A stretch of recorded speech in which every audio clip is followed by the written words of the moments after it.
Don't dump your water softener backwash in farmland or lakes.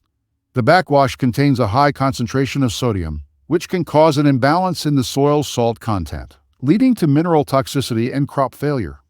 So, in this video, we will discuss the 3 best ways to drain your water softener backwash so you can protect both your system and the environment. Option number 1. Local sewage system. Connecting your water softener drain line to the local sewage system is best. However, don't connect the softener drain line directly to the sewage line. There needs to be a small gap, also known as an air gap, that prevents dirty water from backflowing into your clean water supply in case of a blockage. Option number 2. Dry well.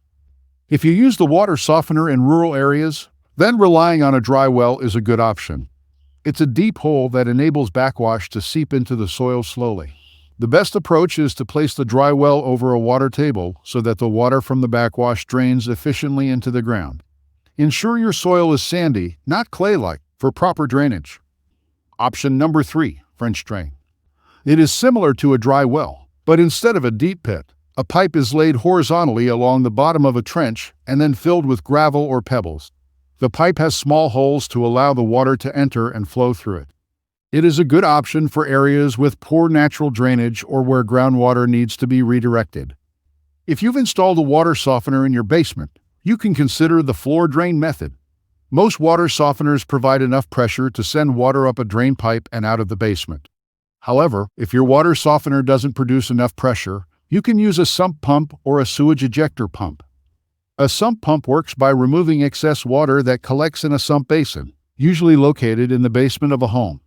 Another option is the sewage ejector pump, designed to move wastewater and sewage from lower areas up to a higher elevation where it can connect to the main sewage line. One nice feature of sewage ejector pumps is the built-in venting system, which removes raw sewage from flowing back and reduces odors. Pro tip: never connect 2 drain tubes in your water softener. One is for draining wastewater during regen, and another is for brine overflow. Keep them separate, and you'll be good to go. If you've got any questions, comment them down below. And for a research-backed guide on whether water softeners are safe to use with septic systems, check out this video next.